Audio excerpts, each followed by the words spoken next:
Hello नमस्कार दोस्तों। NTPC 12th level का आपका एग्ज़ाम चल रहा है। 21 अगस्त थर्ड शिफ्ट के जो पर्सन हैं उसको हम कवर करेंगे। अब आपके एग्ज़ाम में क्वेश्चंस रिपीट होना स्टार्ट हो चुके हैं, तो जिनका आने वाली शिफ्टों में एग्ज़ाम है तो उनको बेनिफिट मिलेगा।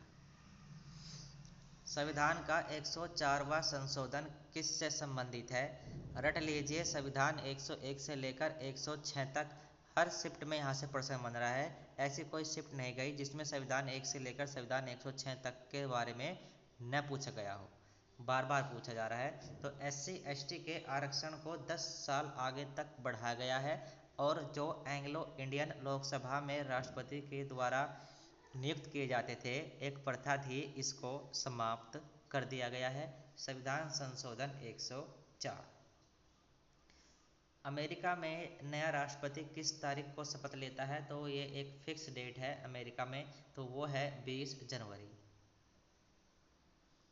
भारत में निर्मित पहली बोलती फिल्म कौन सी थी? तो भारत की पहली बोलती फिल्म जो थी वो थी आलम आरा। और जो भारत की पहली फिल्म थी वो आप ज़रूर कमेंट करके बताएं, क्योंकि अगर ये क्वेश्चन पूछा गया है तो ज़रूर पूछा जाएगा भारत की पहली फिल्म।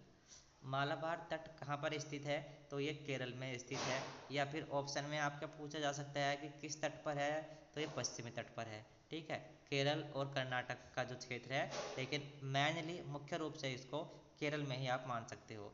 ये इस इलाके में आपके मालाबार तट मिल जाएगा, इधर आपका कोरोमंडल तट मिल जाएगा, इधर आपका कोकण तट मिल जाएगा। तो ये तट भी आपके एग्जाम में पूछे जा रहे हैं। पानी में हाइड्रोजन ऑक्सीजन के 1:8 के द्रव्यमान का अनुपात का नियम ये किसने दिया था? ये दिया है जोसेफ प्राउस्ट ने। भारतीय संविधान की 11वीं अनुसूची किससे संबंधित है? तो 11वीं अनुसूची पंचायती राज व्यवस्था। कुछ टॉपिक आपके फिक्स रहते हैं कि एग्जाम में यहाँ से प्रश्न बनता ही बनता है, तो उनमें से ये पंचायती राज व्यवस्था, 11वीं अनुसूची, 12वीं अनुसूची, 73वां संविधान संशोधन, 74वां संविधान संशोधन, दोनों ही 1992 में हुए थे। रटे हुए आपके होने चाहिए, कंठस्थ आपके होने चाहिए। 1991 में भारत में एक आर्थिक संकट आया था। ठीक है, तो उस दौरान भारत की जो वित्तीय सहायता करी थी, किसने करी थी? अंतर्राष्ट्रीय मुद्रा कोष IMF। मिलिंद पनाहो, और ये मिलिंद पनाहो है जो राजा मिलिंद और किस बौद्ध भिक्षु के बीच एक संवाद है? तो ये है नागसेन। मणिमेखली क्या है पूछा गया था? तो मणिमेखली एक प्राचीन तमिल महाकाव्य है। SEBC से संबंधित संविधान संशोधन कौन सा है? तो ये है 105वां। ये जो स्पेशल कैटेगरी होती है उनके लिए है, और आप कह सकते हो ये OBC के लिए यहाँ पर इन्होंने बनाया है 105वां संविधान संशोधन। अनुच्छेद 347 का संबंध किस अनुच्छेद से है, या इसमें क्या वर्णन है? तो किसी राज्य की जो जनसंख्या है उसके विशेष भाग के द्वारा जो भाषा बोली जाती है उसी के रिगार्डिंग अनुच्छेद 347 है। भारत ने चौथे बिम्स्टेक आपदा प्रबंधन अभ्यास की मेज़बानी कब की? तो ये 14-15 जुलाई 2025। भारतीय राष्ट्रीय कांग्रेस की स्थापना का विचार किसका था? A.O. ह्यूम का था। और इसके अगर हम बात करें 1885 में इसकी स्थापना की गई थी, और जिसमें इसकी अध्यक्षता W.C. बनर्जी, और ये आपका मुंबई में हुआ था। उसके बाद 1886 का ये अध्यक्षता की गई थी दादा भाई नौरोजी के द्वारा, और जो 87 वाला है वो की गई थी बदरुद्दीन तैयब के द्वारा। और 88 का जो संविधान संशोधन है ये जॉर्ज यूल जो एक विदेशी थे, और ये पहले मुस्लिम 87, ये आपको याद रखना है। भारत का डेट्रॉइट ऑफ इंडिया किसको कहा जाता है? ऑटोमोबाइल से संबंधित है ये, तो भारत का ऑटोमोबाइल हब या डेट्रॉइट ऑफ इंडिया चेन्नई है।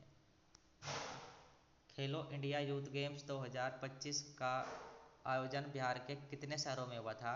तो आपको याद रखना है 5 में हुआ था, गिनते में आए। और ये भी हो सकता है कि पूछ लिया जाए कि निम्नलिखित में से किस में नहीं हुआ था, तो 5 आपको याद होने चाहिए: पटना, राजगीर, बेगूसराय, गया, भागलपुर, इनमें हुआ था ये। पीसीबी का पूर्ण रूप क्या है? तो प्रिंटेड सर्किट बोर्ड।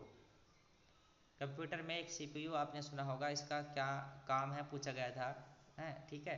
तो यह सूचना और निर्देशों को पढ़ना, उनकी व्याख्या करना और उनका संशोधन करना।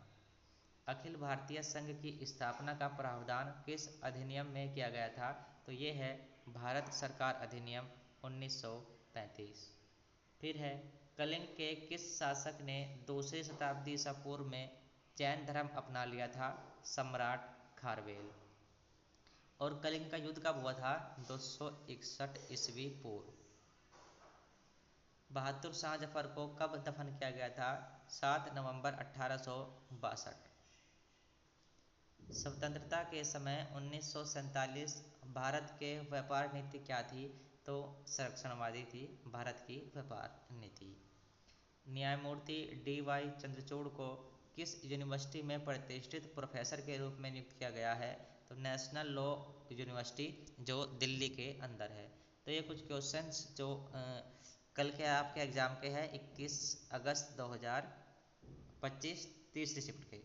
आज का एग्जाम जब समाप्त होगा तो उसके बारे में आपको बताया जाएगा। इस वीडियो में इतना ही, धन्यवाद।